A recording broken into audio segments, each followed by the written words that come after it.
Welcome to Strangeways TV Week in Review, presented in conjunction with Slicing Up Eyeballs. I'm your host, Velvet Rebel. Be sure to subscribe to our YouTube channel below. Get all the latest news and Strangeways shows. As we speak, the world is grappling with the pandemic that is impacting all our lives. Tours are being postponed or canceled, and bands are facing a lot of uncertainty. While no announcement has been made on Cruel World Fest, it would be foolish to think it won't be affected in some way. For many artists who are playing the smaller venues, the tour revenue is what they live on. The merch stand revenue, especially fueling the van to get them home. Without the touring revenue, they are in dire straits. So if you can this week, go online, order a CD or a record from one of those bands, and let's keep the music flowing.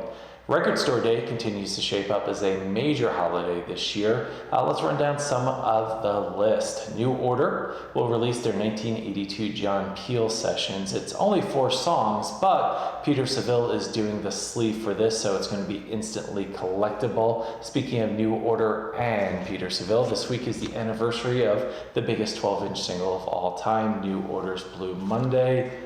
Here is a copy. I found it in my wife's garage in London when we first started dating. Definitely going to be putting that on later tonight.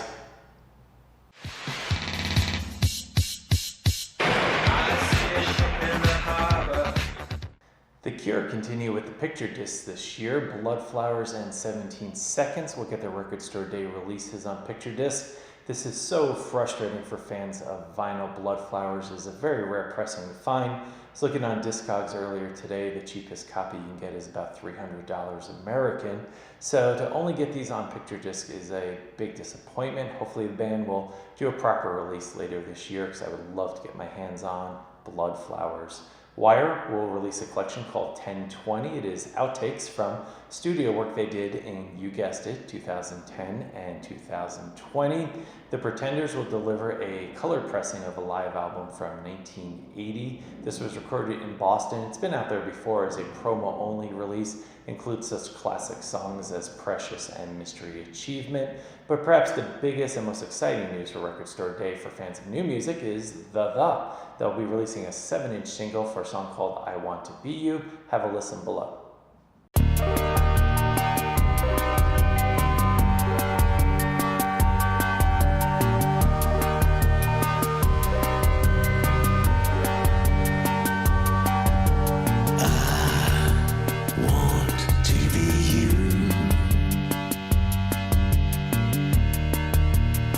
The things you do, and you want to be me, because you think I'm free. La, la, la, la,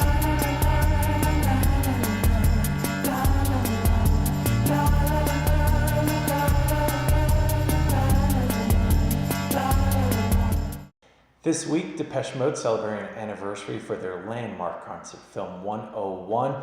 The sheer size of that show at the Rose Bowl moved them into mainstream popular culture, and they have yet to relinquish that role. Also arriving at the end of the 80s was Rattlin' Home, U2's own road trip film, which shared some of the same aesthetics with the black and white filming and things like that. This week, the Joshua Tree celebrated its 33rd anniversary, and in honor of that, we asked you, the Strangeways viewers, to vote for your favorite U2 albums. The top 2 candidates, as expected, ran away in the voting, but there's been some really interesting other albums that creeped into the top 10. Regardless if you love U2 or you hate U2 these days, it's hard to deny their influence over rock and roll over the last 40 years. So here's the top 10. Coming in at number 10, How to Dismantle an Atomic Bomb. An album full of some occasionally forgettable songs, but the stadium rocker Vertigo alone makes it an album worth listening to. Coming in at number 9 was the band's electric debut album, Boy. Slightly unrefined, but the raw passion of it makes it undeniably U2. Coming in at number 8, one of the more controversial albums for the band, it is Pop. Mixed feelings on that one. Is it too experimental or is it not experimental enough? Regardless, I appreciate that U2 is still pushing the boundaries even as one of the biggest bands in the world. Talking about experimental though, nothing comes close to Zooropa, number 7 on the voting list. If Octung Baby is their version of Heroes, I would consider Zooropa their low. Very experimental at times, but classic in its own right. I'm still a sucker for Numb.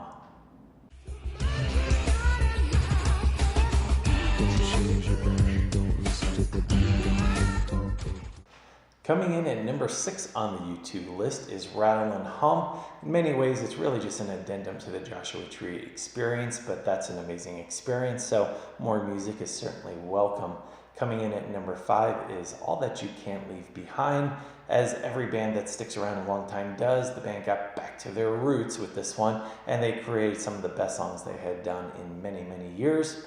Coming in at number 4 is a real game changer for the band, and that was War. That 1983 appearance at Red Rocks is burned in the mind of everyone who was alive at that time. I remember going to see Ben Folds at Red Rocks many years later. He came out on stage, and the first thing he did was run behind the drum set and go into Sunday Bloody Sunday on the snare drum. Coming in at number 3 was one of the band's boldest albums, and that is The Unforgettable Fire. Coming off everything they had done leading up to that, they were ready to become the biggest band in the world, and they bravely switched gears and went to choose art over pop, bringing in Eno and Lanois to make one of their more avant-garde albums. Coming in at number 2 is the landmark one, The Joshua Tree.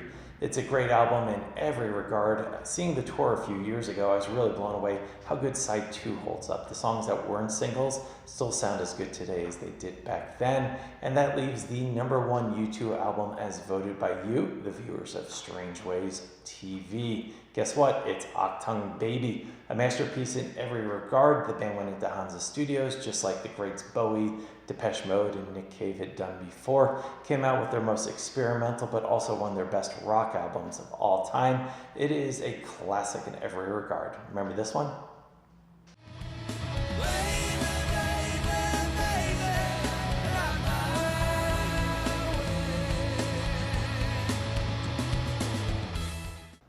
This week's Under the Radar selection is from Manchester's Is Is. The comparisons to Manchester's own Joy Division are well deserved, and hearing this band for the first time hit me like a sledgehammer. I haven't been this excited for a debut album since Interpol's Turn on the Bright Lights. The album comes out in May, and if you go to their website, they still have some limited edition vinyl pressings, but there's not many left, so grab one soon. Discipline, the 4th track from the album Architecture, arrives today, so after the show, I will be online Googling that for sure. Here's a taste of the single Wolves, my favorite one so far. This can only be proof that there is no God as you feed me to the wolves. I won't let them touch her. I won't let them near her. I won't.